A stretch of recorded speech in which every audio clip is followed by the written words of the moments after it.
خبر شامل کرتے ہیں کراچی سے۔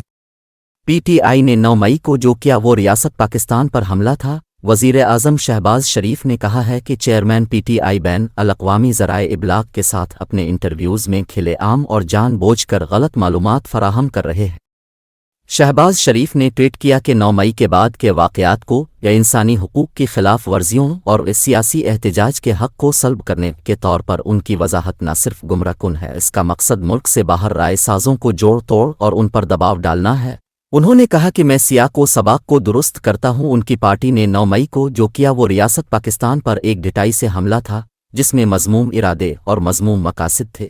دنیا کا کوئی بھی ملک اپنی سالمیت کو تباہ کرنے کی ایسی کوشش کو برداشت نہیں کرے گا۔ شہباز شریف کا کہنا تھا کہ میں سب کو یقین دلاتا ہوں کہ مجرموں سے قانون کے تحت نمٹا جائے گا۔ میں اس بات کو یقینی بناؤں گا کہ حقوق کی خلاف ورزی نہ ہو۔